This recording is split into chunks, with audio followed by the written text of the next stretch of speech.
السلام علیکم ورحمۃ اللہ وبرکاتہ۔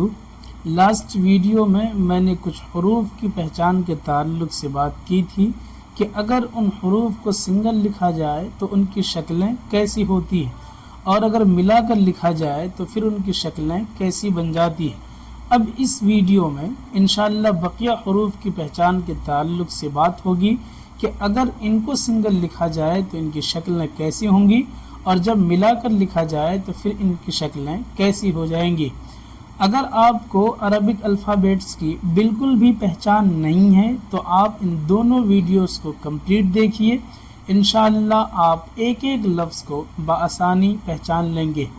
تو اگر آپ نے پہلی ویڈیو نہیں دیکھی ہے تو ڈسکرپشن میں لنک ہے، آپ وہاں سے اس ویڈیو کو دیکھ سکتے ہیں۔ چلیے شروع کرتے ہیں۔ جی، یہ ہے دال اور یہ ہے زال۔ دیکھیے دونوں کی شکل ایک جیسی ہی ہے، اور جب کسی حرف سے ملا کر کے لکھتے ہیں تو پھر ان کی شکلیں ایسی بن جاتی ہیں۔ چاہے آپ سنگل لکھیے، چاہے آپ کسی حرف سے ملا کر کے لکھیے، دونوں صورتوں میں ان دونوں کی شکل ایک دوسرے سے ملتی ہے، یعنی دونوں کی شکلیں بالکل سیم رہتی ہیں۔ صرف فرق رہتا ہے نقطے کا، کہ اگر نقطہ ہے تو دال اور نقطہ نہیں ہے تو دال۔ اتنی سی بات آپ کو ذہن میں رکھنی ہے۔ جی نیکسٹ، یہ ہے را اور یہ ہے زا۔ دیکھیے یہاں پہ را کی شکل الگ ہے اور زا کی شکل الگ ہے، لیکن اس سے کچھ بھی فرق نہیں پڑتا ہے۔ اگر آپ اس پہ بھی نقطہ لگا دیں گے تو یہی را اب زا کہلائے گا، اور اگر اس سے آپ نے نقطے کو ہٹا دیا تو اب یہی زا را کہلائے گا۔ جیسے دیکھیے یہ بالکل جس شکل میں ہے اسی شکل میں یہ بھی ہے، دونوں کی شکل میں دیکھیے آپ کچھ بھی فرق نہیں ہے، جو بلیک بلیک حصہ ہے، بس فرق کس بات کا ہے؟ نقطے کا۔ یہاں نقطہ ہے تو زا، اور یہاں نقطہ نہیں ہے تو را۔ اسی طرح سے دیکھیے اس کی شکل اور اس کی شکل، دونوں کی شکل بالکل سیم ہے، بس فرق کس چیز کا ہے؟ نقطے کا۔ یہاں نقطہ ہے تو زا، اور یہاں نقطہ نہیں ہے تو را۔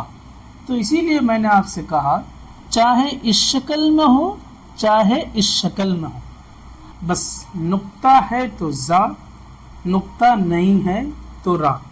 اب میرے خیال سے آپ آسانی سے یہ پڑھ لیں گے، کوئی بھی دقت آپ کو نہیں ہوگی۔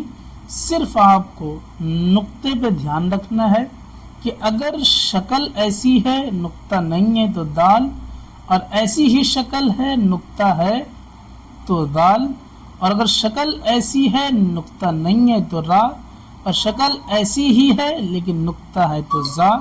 اسی طرح شکل ایسی ہے نقطہ ہے تو زا، شکل ایسی ہے نقطہ نہیں ہے تو را۔ جیسے دیکھیے یہ ہے، اس کی شکل اس سے میچ ہوتی ہے، نقطہ نہیں ہے تو دال۔ یہ ہے، اس کی شکل اس سے میچ ہوتی ہے، نقطہ ہے تو دال۔ یہ ہے، اس کی شکل اس سے میچ ہوتی ہے لیکن یہ نقطہ نہیں ہے تو را۔ یہ ہے، اس کی شکل اسی سے میچ ہوتی ہے، نقطہ ہے تو یہ زا۔ سمجھ گئے آپ؟ اب آپ اسے پڑھیے۔ جیم دال،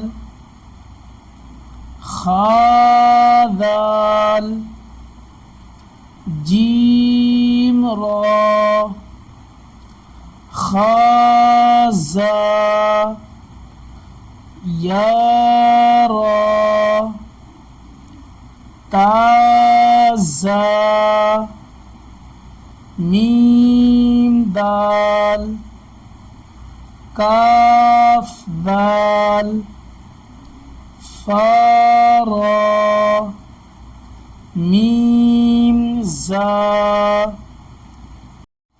جی نیکسٹ، یہ ہے سین اور یہ ہے شین، دونوں کی شکلیں ایک جیسی ہی ہے، اور جب ان کو ہم سنگل لکھتے ہیں تو ان کی شکل ایسی رہتی ہے، اور جب ہم ان کو کسی حرف سے ملا کے لکھتے ہیں تو پھر ان کی شکلیں ایسی ہو جاتی ہیں۔ سین اور شین میں صرف اتنا فرق ہے کہ سین میں کوئی نقطہ نہیں ہوتا اور شین میں 3 نقطے ہوتے ہیں۔ اچھا، یہاں پہ ذرا سا آپ سمجھ لیجئے کہ شین اور فا میں کیا فرق ہے۔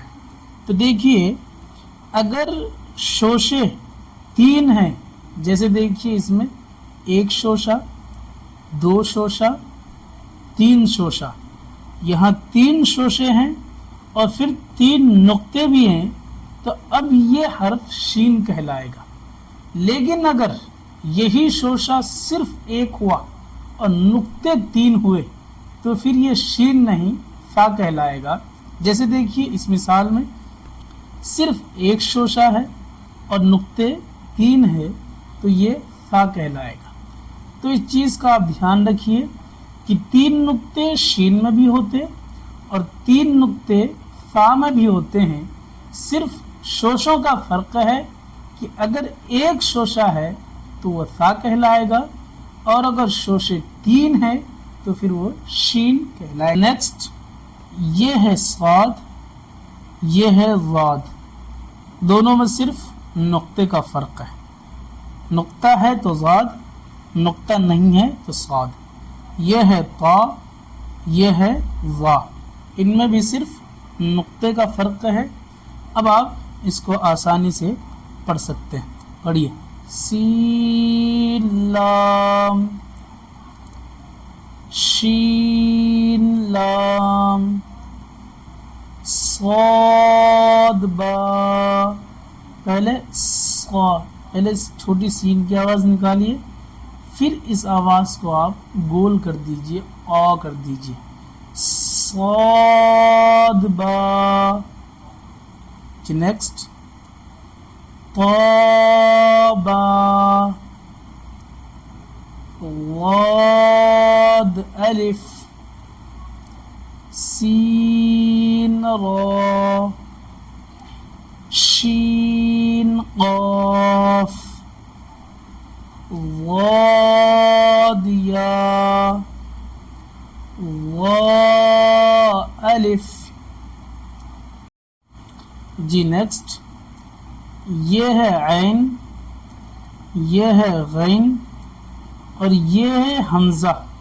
تو عین اور غین کو جب ہم کسی حرف سے ملا کے لکھتے ہیں تو اس صورت میں تو یہ اپنی شکل میں ہی برقرار رہتے ہیں، لیکن جب ان دونوں سے کوئی حرف ملتا ہے تو پھر ان کی شکلیں ایسی ہو جاتی ہیں۔ ٹھیک ہے، جیسے دیکھیے یہاں پہ بھی چاروں جگہ ان کی شکلیں ایک جیسی ہی ہے۔ ٹھیک ہے، اب آپ اس کو پڑھیے۔ عین زا، غین را، صاد عین، ضاد غین، با عین دال، تا غین دال، حمزہ، حمزہ، حمزہ، حمزہ۔